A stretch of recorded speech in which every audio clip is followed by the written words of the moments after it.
We finna get this thing. Okay, drumline. Yeah, there it is. This is our esports segment. Hey. It's the music that brings it in. Oh. Listen. This is why Black culture is so important to esports. Okay, you can bring a drumline. Man, they don't understand. So, man, esports segment, GameFi podcast. I'm sitting down there with Dr. Jihan. I'm just gonna go ahead and give you your PhD right now, and let them know I'm on the dot right now. We're doing our thing here on at the LivehiphopDaily studios with the GameFi podcast. We now enter into our esports segment, and I want to be a drumette right now. You do, get your line. I missed homecoming this year. Listen, all the homecomings are off the chain. I would say started with Morris Brown. Then it had shout out to Dr. Kevin James. Yeah, Dr. James, man. I've been knowing him for like over 25 years. We're frat brothers. Listen, we frat brothers in a bunch of different organizations. We just decided to join all kind of stuff, to this day, I tell people right now, if you would have looked at us while we were in college, you would not have thought that he was going to be a college president, let alone me be a college professor in what we're doing. Shout out to you and what you're doing. Listen, and Dr. James was very instrumental in that because he wanted to make sure that when he took on the job at Morris Brown College, he knew that they had to be on the cutting edge. Yes, they did, and I appreciate him, and I appreciate them for allowing him to be on the cutting edge with bringing in esports, because right now it's one of the fastest growing majors we have at the school. And I'm bringing in and we are in Dr. James, Dr. Allen, Dr. Johnson, Dr. Dew, Miss McKenzie, all of them, they are bringing in students all the time. And when they get to go out and talk about what we're doing, and when they say we have an esports program, I mean, it lights up the room. Lights up the room, and we're starting to now be able to recruit kids from all over. That makes my heart smile. That really does. And that's why I decided to do this research. If you look at anything out there, shout out to my mentor, Keishana Gray, and my homie Wayne Black, who just did a chapter in a gaming book to talk about the introduction of HBCU esports. But one of the reasons why I decided to do my academic research and solely focus on this is to tell the story of our culture. So that they can know that there are Black-owned, number one, there are Black-owned organizations, esports organizations out here that are still unknown. Definitely. There are, out of the 107 HBCUs, there are 34 HBCUs that compete on HBCU Esports League. So there's absolutely no reason why I cannot go on Google scholarly search and find information about Morris Brown, Tennessee State University, who not only has an amazing program, but they are ran by all females. Yes. All Black women. Oh, yeah. So we're doing a project right now with, are you familiar with Dr. Blackburn? Yes. I spoke to an entire freshman class at Tennessee State University. My God. So Dr. Blackburn is doing some awesome research with Apple and Swift, and we're doing some things on the game design side over there with her. So it's just refreshing. And so that people don't know. So like, listen, we want to have a trajectory from K through 12. Yes. You go get your undergrad degree in esports, and then you go get your master's in esports. Absolutely. In Tennessee State. Yep. And then you go get your professional degree. If you want to be a lawyer, go to Southern University. Shout out to Chris Turner. Right. Chris Turner, you got you have Chancellor Pierre, you got oh my gosh. So let's talk about how Morgan State is actually next quarter doing esports communication. Wait a minute. See, and that's what Shout I'm out talking to about. Taryn Morgan. So Shout out to my home at Morgan State. Let me tell you, so we have some good ties in Morgan State, but that's the thing we're doing. So in April, right? In April, we're having a minority serving institution esports classic and conference at Atlanta Metropolitan State College. Oh, I am there. So it's going to be a 2-day event, April 7th and 8th. And again, it's to bring together the HBCUs, the Latin serving institutions, the Pacific Islander serving institutions, the 2-year schools, the tech schools, yes. All of those schools. I actually did research on that this summer.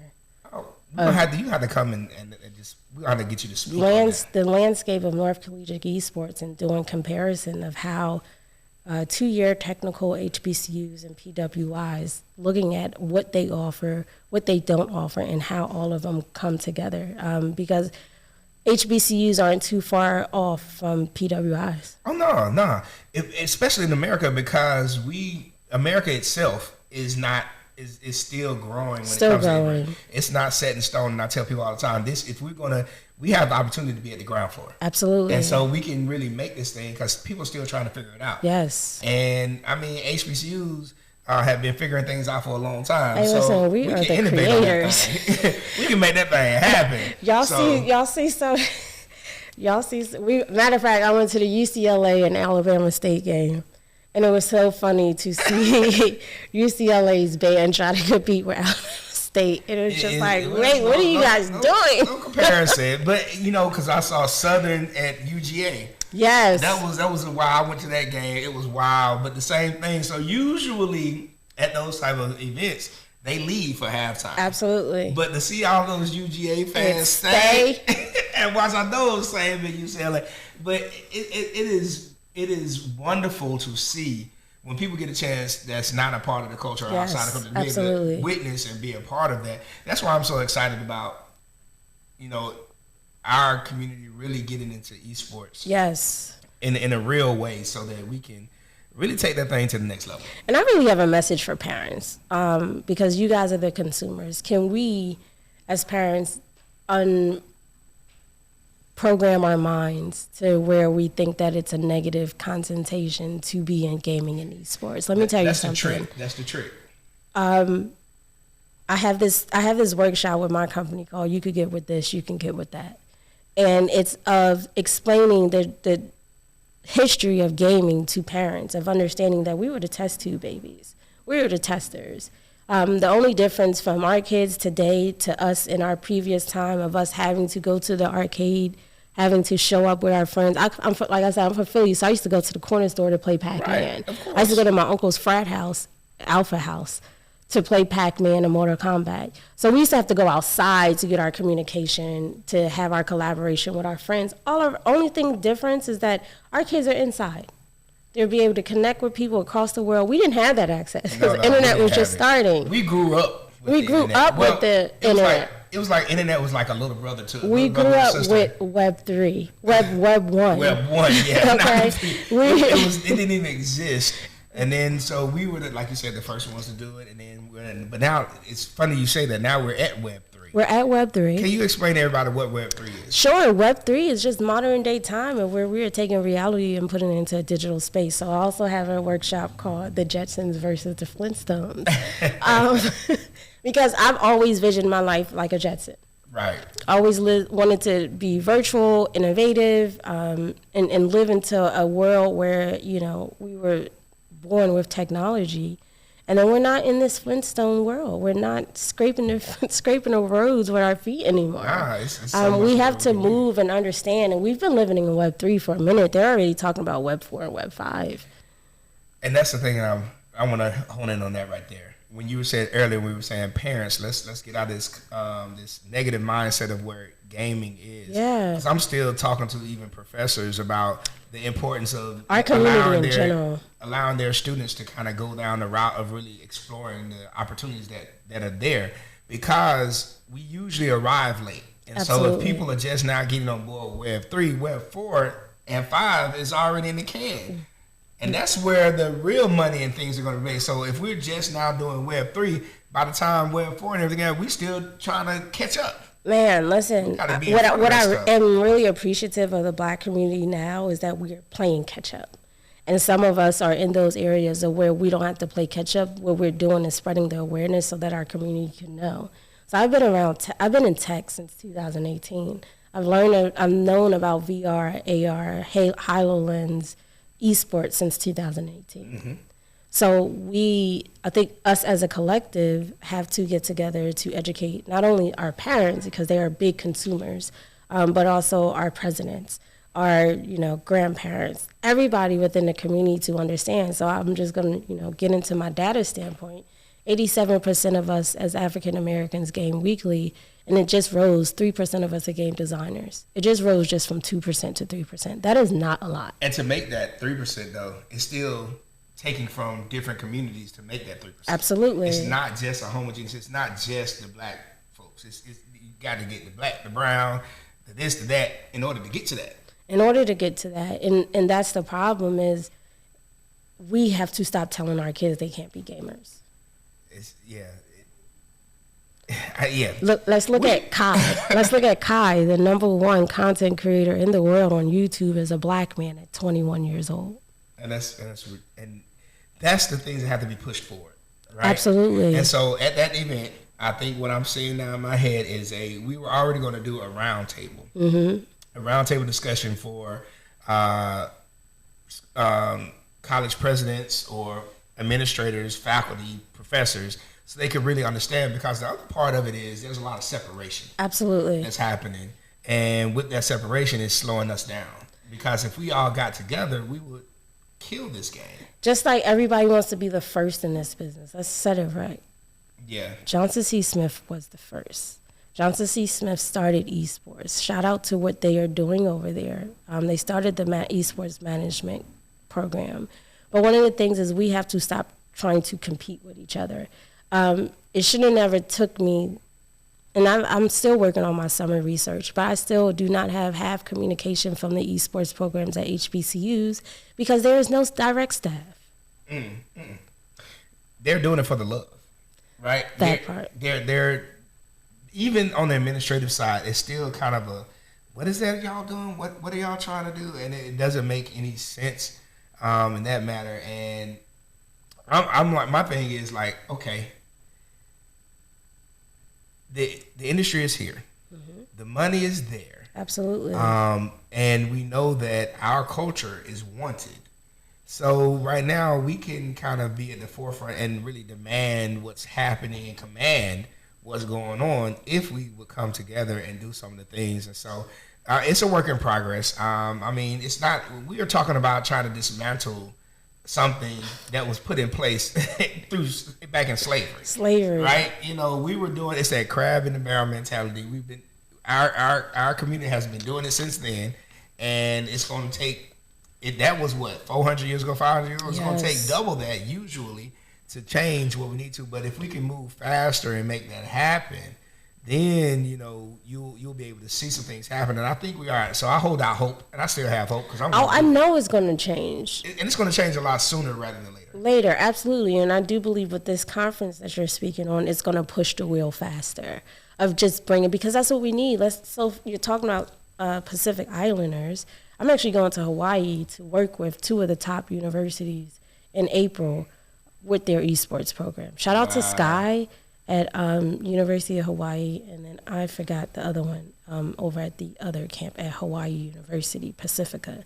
So they're doing a lot of work on really making sure that Pacific Islanders have access to esports. Listen, we got to get them over here. Yeah, they got to be a part of it, because that was one of I said that because, again, you know, it's black and brown folks. Absolutely. You know, the diaspora is huge. It's huge. It's huge, and we have to make sure we're including everybody, because I don't do silos. You know, Me either. I don't like that. I wasn't raised to just take my ball and go home.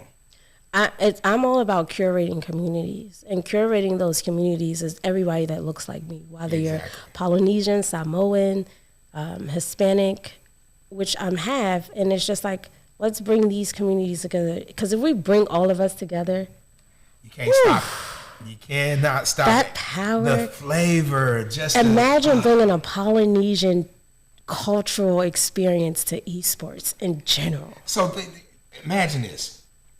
This is a championship that's about to happen. Yes. And you got a marching band. You got an HBCU marching band kicking it off, right? And then right before, as the team's about to be announced, then you have some warriors come out, right? Some Maori warriors to come out, and then they just do their thing, or, you know, just can you see that? I can see it. I'm all about culture. How it's hype the would it best, be in that room? That energy in that room, I'm just imagining like explode. Having the drum majors and just the girls dancing, and then just having Polynesians come over and do their like it's all about culture in esports and gaming. Because for so long there has been this frat boy culture. There has been this culture of keeping black people and brown people out, and we're trying to change those mechanisms. And so if we bring all of us together at a conference, at a table, to understand there's no difference in us. We just bring the flavor and the seasoning and that's what's gonna happen. And then, can you imagine? And then we bring in all the food too. I'm sorry, I'm thinking. I would. And see, that would be like a 2-week long kind of a event that we could just have, and just, I mean, everybody's here, and it would be just bananas on top of bananas on top of bananas. Oh man. Okay, that was the esports segment. Oh my goodness. We're gonna make that happen. You ready? I'm ready, because that's a part of my research. So I'm really, all right, so we're gonna start with the conference, and then we have the K through 12 conference after that one. That's in June. Which is needed. I am actually helping. Shout out to Ivy Preparatory Academy for all girls.